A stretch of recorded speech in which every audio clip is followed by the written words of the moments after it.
આજે આપણે વાત કરશું ગોવિંદ પારેખના 23મા પેજની, જેમાં આપેલું છે વિભિન્ન રસો કે કર્મ. તો એમાં આપણે પહેલાં જોશું કે મધુર, અમ્લ અને લવણ રસ રહ્યો ને સ્નિગ્ધ હોય છે. તો આપણને ખબર છે મધુર, અમ્લ અને લવણ રસ શું કરે છે કે એ કફને વધારે છે, એટલે એ સ્નિગ્ધ હોય છે. જ્યારે કટુ, તિક્ત અને કસાઈ રસ રહ્યો ને એ વૃક્ષ હોય છે. તો કેમ યાદ રાખવાનું કે કટુ, તિક્ત, કસાઈ રસ રહ્યો ને એ વાતનું વર્ધન કરતો હોય, વાતને વધારતો હોય, એટલે એ વૃક્ષ હોય છે. જ્યારે ગુરુ રસ ક્યાં છે તો મધુર અને કષાય રહ્યો ને ગુરુ હોય છે. જ્યારે લવણ રહ્યો ને તો ન અતિ ગુરુ, એટલે કે વધારે ગુરુ નથી.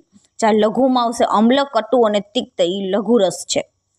જ્યારે શીત રસ પૂછે તો મધુ, તિક્ત અને કસાઈ રસ રહ્યા ને શીત હોય છે. જ્યારે અમ્લ, લવણ અને કટુ રસ રહ્યા ને એ ઉષ્ણ હોય છે.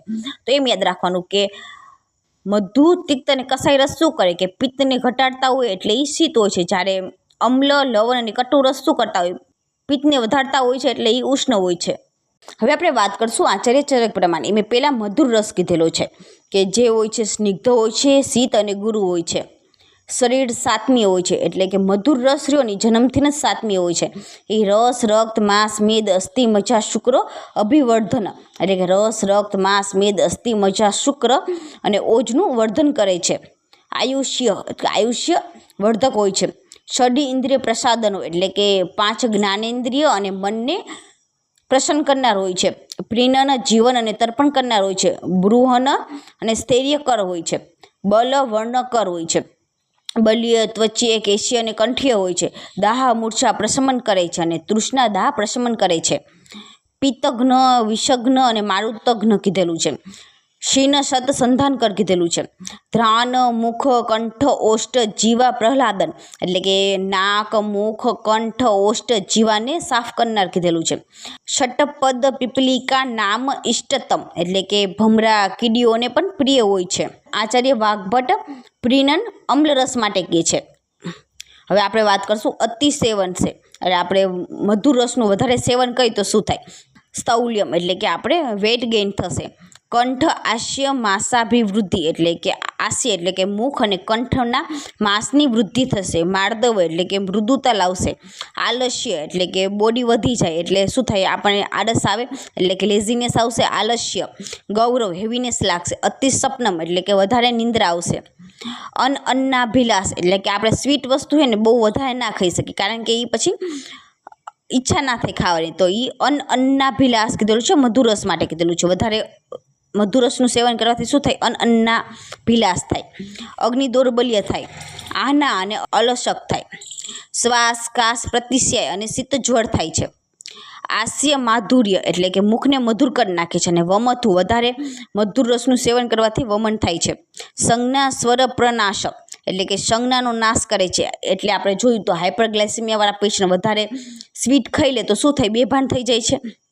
એટલે કે સંજ્ઞાનો નાશ કરે છે. સ્વર પ્રનાશ, એટલે કે વધારે આપણે સ્વીટ ખાઈ લઈએ તો આપણું સ્વર ખરાબ થઈ જાય, એટલે સ્વર ભંગ થાય છે. ગલગંડ, ગંડમાલા અને ગલ સોફ કરે છે અને શ્લીપદ કરે છે.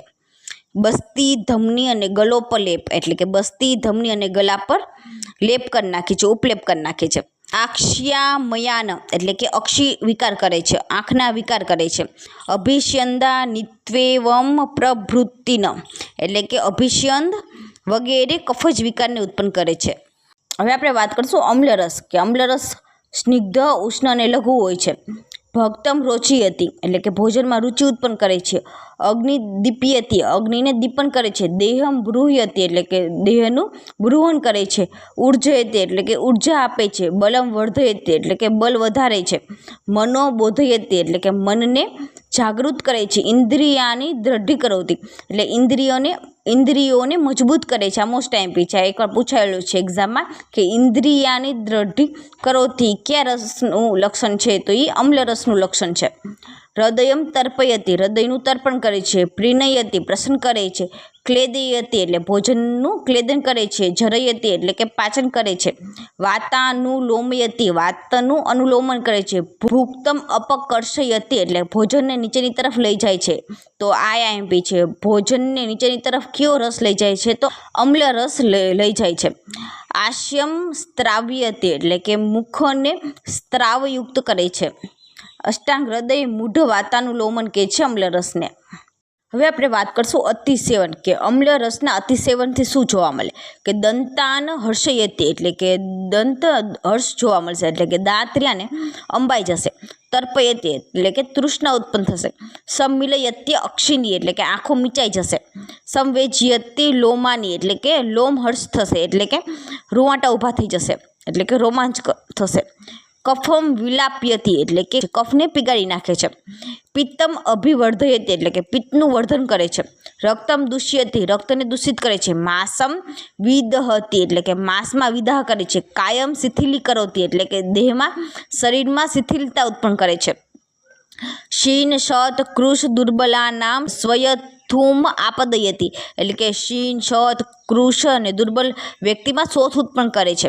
શત એટલે કે ઘા વાગેલો, અભિહત એટલે કે ઝપટ લાગેલો, દષ્ટ એટલે કે જીવજંતુ કંઈક કઈડી ગયું હોય, દગ્ધ એટલે દાઝેલું હોય, ભગ્ન એટલે ભાંગેલું હોય, શૂન એટલે કે સ્વેલિંગ આવેલી હોય, પ્રચ્યુત એટલે કે ડિસલોકેટ થયેલું હોય, ખસેડી ગયેલું હોય, અવમૂત્રિત એટલે કે કોઈ ઝેરી જીવજંતુઓની મૂતરી ગયેલું હોય, પરિસર્પિત એટલે કે કોઈ ઝેરી જીવજંતુઓની ફરી ગયું હોય, મર્દિત એટલે કે મર્દન થયેલું હોય, છિન્ન ભિન્ન વિશ્લિષ્ટ થયેલું હોય એટલે કે છૂટું પડેલું હોય, ઉદવિગ્ધ એટલે કે વિંધાયેલું હોય, ઉત્પિષ્ટ એટલે પીસાઈ ગયેલું હોય. તો આ બધાનો પાક કરે છે એના આગ્નેય સ્વભાવથી. તો પાચયત્યા આગ્નેય સ્વભાવાત એટલે કે પોતાના આગ્નેય સ્વભાવના કારણે આ બધાને પકાવી દે છે.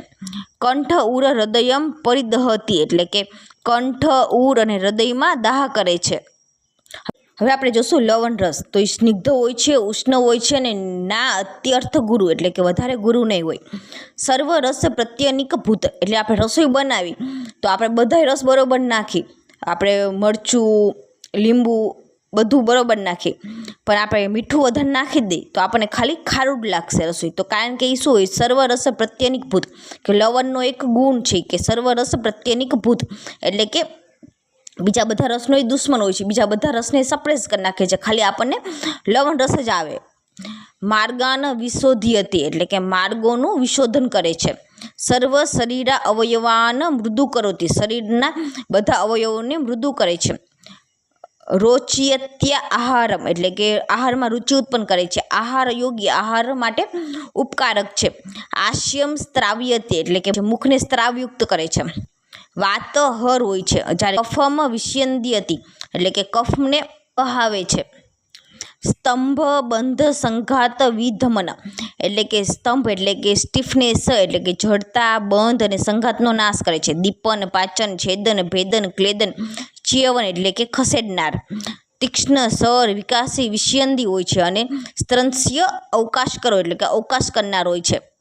લવણને ઉષ્ણતમ કીધેલું છે અને શું કરે છે, મુખમાં વિદાહ કરે છે. હવે આપણે જોશું લવણ અતિસેવન. આપણે લવણ રસનું વધારે સેવન કરીએ તો શું થાય, તો વિષ વર્ધયતી. તો એ બધાને ખબર જ હોય કે આપણને કંઈ સાપને એવું કરે તો ગામડામાં લોકો એમ કે મીઠું ના ખાતા, કારણ કે એ વિષનું વર્ધન કરે છે. કૃષ્ણાંતિ માસાની એટલે કે માંસને ઢીલું કરી નાખે છે. પ્રગાલ્યતી કુષ્ઠાની એટલે કુષ્ઠને કાઢી નાખે છે. રક્તમ વિવર્ધયતી એટલે કે રક્તને વધારે છે. પિત્તમ કોપ્યતી પિત્તને કુપિત કરે છે. મૂર્છયતી મૂર્છા ઉત્પન્ન કરે છે. તાપ્યતી એટલે કે શરીરના ટેમ્પરેચરને વધારે છે. દાર્યતી એટલે કે સ્કિન હોય એને ફાડી નાખે છે, એટલે સ્કિન ફાટી ગઈ ને એવું લાગે છે. સોફાન સ્પોટયતી એટલે કે સોજાને ફોડી નાખે છે. દંતાસ ચ્યાવયતી એટલે કે દાંતને હલાવી નાખે છે. પુંસત્વમ ઉપહંતી તો એ લવણ, કટુ અને કષાય ત્રણેય રસ આવે છે. પુંસત્વનો નાશ કરે છે. ઇન્દ્રિયાનુપરુણ દ્વિ એટલે કે ઇન્દ્રિયોને અશક્ત કરે છે. તર્ષયતી એટલે કે તૃષ્ણા ઉત્પન્ન કરે છે. વલ્લી, પલિત, ખાલિત્ય ઉત્પન્ન કરે છે. લોહ, પિત્ત, અમ્લપિત્ત, વિસર્પ, વાત, રક્ત, વિચર્ચિકા અને ઇન્દ્રલુપ્તને ઉત્પન્ન કરે છે. હવે આપણે જોશું અમ્લ. તો અમ્લ રક્ત દુષ્યતી એટલે કે અમ્લ રહ્યું ને એ રક્તને દૂષિત કરે છે. જ્યારે લવણ રહ્યું ને રક્ત વર્ધયતી એટલે કે રક્તને વધારે છે. હવે આપણે વાત કરશું કટુરસ. તો એ વૃક્ષ હોય છે, ઉષ્ણ હોય છે અને લઘુ હોય છે. એ વક્ત્રમ શોધયતે એટલે મુખનું શોધન કરે છે. સ્ફૂર્તિ કરોતી ઇન્દ્રિયાની તે ઇન્દ્રિયોને ઉત્તેજિત કરે છે. અગ્નિદીપ્યતિ અગ્નિનું દીપન કરે છે. ભુક્તમ શોષયતી એટલે કે ભોજન આપણે જે કર્યું એનું શોષણ કરે છે. ધ્રાનમ સ્ત્રાવ્યતી એટલે કે નાકમાંથી સ્ત્રાવ થાય છે. ચક્ષુર વિરેચ્યતી એટલે કે આંખમાંથી આંસુ આવે છે. રોચયત્યશન એટલે કે ભોજનમાં અતિ રુચિ ઉત્પન્ન કરે છે. ક્રિમિન હિનસ્તી એટલે કે ક્રિમિનો નાશ કરે છે. કંડુ વિનાશયતી એટલે કંડુનો નાશ કરે છે. માસમ વિલિખતી એટલે કે માંસનું લેખન કરે છે. શોણિત સંઘાતમ ભિનતી એટલે કે રક્તના સમૂહને ભેદે છે. બંધાસ છિનતી એટલે કે બંધોને છેદી નાખે છે. માર્ગન વિવૃણોતી એટલે કે માર્ગોને ખુલ્લા કરે છે. શ્લેષ્મા નામ સમીયતી એટલે કે શ્લેષ્મને શમન કરે છે. વ્રણા નવસાદયતી એટલે કે વ્રણોને શિથિલ કરે છે. અલ્શક સ્વયથુ ઉપચય ઉદર્દ અભિષ્યંદ સ્નેહ શ્વેદ ક્લેદ અને મલનો નાશ કરે છે. અલ્શક સ્વયથુ ઉપચય ઉદર્દ અભિષ્યંદ સ્નેહ શ્વેદ ક્લેદ અને મલનો નાશ કરે છે. હવે આપણે વાત કરીએ અતિસેવન. એ હે ને કટુ વિપાકથી શું કરે? પુંસત્વમ ઉપહંતી એટલે કે પુંસત્વનો નાશ કરે છે. એ આપણે અહીં જોયું હતું પુંસત્વ ઉપહંતી તો લવણ કટુ અને કષાય. પછી રસ વીર્ય અને પ્રભાવથી શું કરે છે? મોહતી એટલે કે મોહ કરે છે. ગ્લાપ્યતી એટલે ગ્લાની કરે છે. સાદયતી કર્ષયતી અને મૂર્છયતી કરે છે. નમ્યતી એટલે નમાવી દે છે. તમ્યતી બેચેન કરે છે. ભ્રમ્યતી એટલે ભ્રમ કરે છે.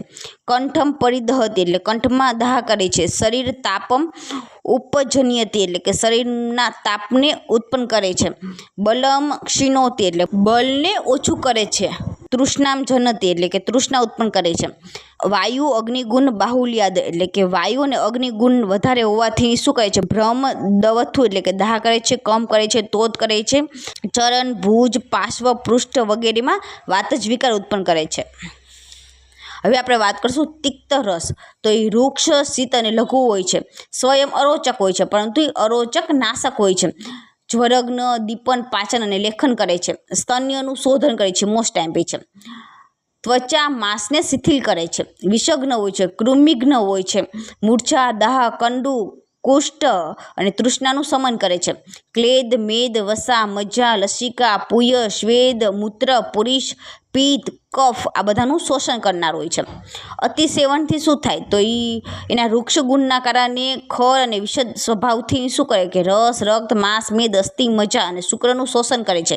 કર્ષયતી ગ્લાપ્યતી ગ્લાની કરે છે. મોહતી અને ભ્રમ્યતી સ્રોતશામ ખરત્વમ ઉપપાદયતી સ્રોતોમાં ખરતા ઉત્પન્ન કરે છે. બલને હરી લે છે. પછી વદમ ઉપશોષ્યતી એટલે કે મુખનું શોષણ કરી નાખે છે. મુખને સુકાવી દે છે અને બીજા વાત જ વિકાર ઉત્પન્ન કરે છે. હવે આપણે વાત કરીશું કસાઈ રસ. તો વૃક્ષ હોય શીત અને ગુરુ હોય છે. એ સમશમન સમગ્રાહી સંધાનકર પીડન રોપણ શોષણ અને સ્તંભન કરનાર હોય છે. શ્લેષ્મ રક્તપિત્ત પ્રશમન કરે છે. શરીરના ક્લેદને ચૂસી લે છે. અતિસેવનથી શું થાય? તો આશ્યમ શોષ્યતે એટલે કે મુખને સૂકવી દે છે. હૃદયમ પીડ્યતે એટલે કે હૃદયમાં પીડા ઉત્પન્ન કરે છે. ઉદરમાં આત્માન ઉત્પન્ન કરે છે. વાચમ નિગૃહ્યાતી એટલે કે વાણીનો નિગ્રહ કરે છે. સ્ત્રોતોને બંધ કરી દે છે. શ્યાવતા ઉત્પન્ન કરે છે શરીરમાં. પુંસત્વ હાનિ કરે છે. પુંસત્વો હાનિ કરે છે. વિષ્ટભ્ય જરામ ગચ્છતી એટલે કે વિષ્ટભ થયા પછી પાચનને પામે છે. વાત મૂત્ર પુરુષ રેતસનો અવરોધ કરે છે. કર્ષયતી એટલે કર્ષણ કરે છે. ગ્લાની ઉત્પન્ન કરે છે. તૃષ્ણા ઉત્પન્ન કરે છે. સ્તંભન કરે છે. ખર વિષદ અને વૃક્ષગુણના કારણે પક્ષવદ ગ્રહ અપતાનક અર્દિત વગેરે વાત જ વિકારને ઉત્પન્ન કરે છે. વાત કરશું આચાર્ય સુશ્રુત પ્રમાણ. તો આચાર્ય સુશ્રુતે સૂત્રસ્થાન 42માં બધા રસના કર્મ કીધેલા છે. મધુર રસ કે બ્રહ્માલાદયતી એટલે કે પ્રસન્ન કરનાર હોય છે. ભગ્ના અસ્થિ સંધાન કરવો હોય છે. ગલગંડ અને શ્લીપદને ઉત્પન્ન કરે છે. રસ રક્ત માંસ મેદ અસ્થિ મજ્જા શુક્ર ઓજ અને સ્તન્ય આ સ્તન્ય એક્સ્ટ્રા કે છે. સ્તન્ય વર્ધક કરે છે. ચક્ષુષ્ય હોય છે. કેશ્ય હોય છે. વર્ણ્ય હોય છે. બલકૃત હોય છે. સંધાનકર હોય છે. શોણિત અને રસને પ્રસાદન કરે છે. સ્વચ્છ કરે છે. બાલ વૃદ્ધ સત શીન માટે હિતકર હોય છે. ષટપદ અને પીપલિકાને પણ પ્રિય હોય છે. તૃષ્ણા મૂર્છા દાહનું પ્રશમન કરે છે. ષડ ઇન્દ્રિય પ્રસાદન કરે છે. કૃમિ અને કફને કર એટલે કે કૃમિ અને કફ ઉત્પન્ન કરે છે. અતિસેવનથી શું થાય તો કાશ, શ્વાસ, અલ્શક, વમથું, વદન માધુર્ય એટલે કે મોઢું મધુર થઈ જાય છે, સ્વરો ઉપઘાત થાય છે, કૃમિ ઉત્પન્ન થાય છે, ગલગંડ થાય છે, અર્બુદ, શ્લીપત થાય છે, બસ્તી અને ગુદામાં ઉપલેપ થઈ જાય છે અને અભિષેદ વગેરે વિકાર થાય છે. અમ્લરસમાં એમ કહે છે કે શ્રદ્ધા ઉત્પાદયતી કોષ્ઠ વિદાહી, આ મોસ્ટ ટાઈમ છે, કોષ્ઠ વિદાહી સુશ્રુત કે છે અમ્લરસમાં, જે બહિશીતા એટલે કે બહાર શીતળતા ઉત્પન્ન કરે છે, પ્રાયસો હૃદય એટલે કે હૃદયને પ્રિય હોય છે અને પાકકારક હોય છે. હવે જોશું આપણે લવણ રસ, તો એ ભક્ત રુચિ ઉત્પાદયતી એટલે કે ભોજનમાં રુચિ ઉત્પન્ન કરે છે, શોધન કરે છે, માર્ગનું શોધન કરે છે. સર્વરસ પ્રત્યેનિકો એટલે કે બધા રસોનો દુશ્મન હોય છે. સર્વ શરીર અવયવ માર્દવકૃત એટલે શરીરના બધા અવયવોને મૃદુ કરે છે. રક્ત પિત્ત વાતશોણિત અમ્લિકા એટલે કે ખાટા ઉદ્ગાર ઉત્પન્ન કરે છે. કટુરસ તો એ જીવા અગ્રમ બાધતે નાસિકામાંથી સ્ત્રાવ કરે છે. તિક્તરસ તો ભોજનમાં રુચિ ઉત્પન્ન કરે છે અને મન્યાસ્તંભ આક્ષેપ અર્ધિત અને શિરશુલ ઉત્પન્ન કરે છે. તો મન્યાસ્તંભ મોસ્ટ ટાઈમ છે, તો તિક્તરસમાં આવે છે અને કસાય રસમાં પણ કીધેલું છે. તો કસાય રસ તો વક્ત્રમ પરિશોષ્યતી એટલે મુખને સૂકવી નાખે છે, હૃદયમ કર્ષયતી અને મન્યાસ્તંભ અને આક્ષેપજનક કહે છે. હવે આપણે જોશું પામા, તો એ સ્ત્રાવયુક્ત હોય છે અને કંડુયુક્ત હોય છે. જ્યારે રકસા એ નિસ્ત્રાવ હોય છે અને કંડુ રહિત હોય છે. તો પામા સ્ત્રાવ અને કંડુયુક્ત હોય છે, જ્યારે રકસા નિસ્ત્રાવ અને કંડુ રહિત હોય છે. હવે આપણે જોશું, આ એકવાર એક્ઝામમાં આમાંથી ક્વેશ્ચન પૂછાયો હતો કે ફલ તો યત સાધયંતી તત ફલમ, કર્મ તો યત કુર્વંતી તત કર્મ, તો સુશ્રુત પણ સેમ જ કહે છે. અધિકરણ તો યત્ર કુર્વંતી તદ અધિકરણ, તો સુશ્રુત પણ સેમ કહે છે. ફલ તો યત સાધયંતી તત ફલમ, તો સુશ્રુતિની જગ્યાએ એમ કહે છે યત નિષ્પાદયતી તત ફલમ. વીર્ય તો એન કુર્વંતી તદ વીર્ય, એન કુર્વંતી તદ વીર્ય, સુશ્રુત પણ સેમ કહે છે. કાલ તો યદા કુર્વંતી સ કાલ, ઉપાય એટલે કે યથા કુર્વંતી સ ઉપાય.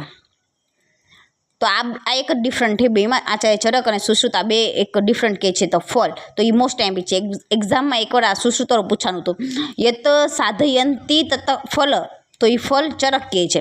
યત નિષ્પાદયતી તત ફલ, તો એ સુશ્રુત કહે છે. હવે આપણે જોશું શીત, શીતતર અને શીતતમ.